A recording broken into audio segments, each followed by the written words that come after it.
মাদকদ্রব্য নিয়ন্ত্রণ আইনের মামলায় অবশেষে খালাস পেয়েছেন মডেল ফারিয়া মাহবুব পিয়াসা।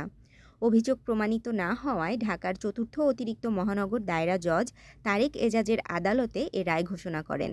তবে রায় ঘোষণার সময় আসামি পিয়াসা আদালতে উপস্থিত ছিলেন না।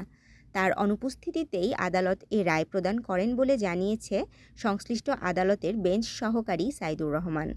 মামলার নথিপত্র অনুযায়ী ২০২১ সালের ১লা আগস্ট পুলিশের গোয়েন্দা বিভাগ পিয়াসাকে তার বারিধারার বাসা থেকে গ্রেপ্তার করে।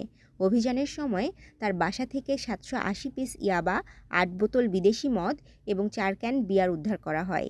এ ঘটনায় পুলিশ তার বিরুদ্ধে গুলশান থানায় মামলা দায়ের করে। মামলাটির তদন্ত শেষে ২০২১ সালের ২৮ সেপ্টেম্বর সিআইডি পুলিশের পরিদর্শক মোহাম্মদ আব্দুল লতিফ আদালতে অভিযোগপত্র জমা দেন। এরপর ২০২৩ সালের ১১ জানুয়ারি পিয়াসার বিরুদ্ধে আনুষ্ঠানিকভাবে অভিযোগ গঠন করে বিচার কার্যক্রম শুরু হয়।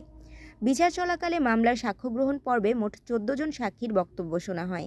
তবে দীর্ঘ বিচারিক প্রক্রিয়ার পর আদালত অভিযোগ প্রমাণিত না হওয়ায় মডেল ফারিয়া মাহবুবকে মামলা থেকে খালাস দেওয়া হয়। তাশরিফা তৃষা, তরঙ্গ টিভি, ঢাকা।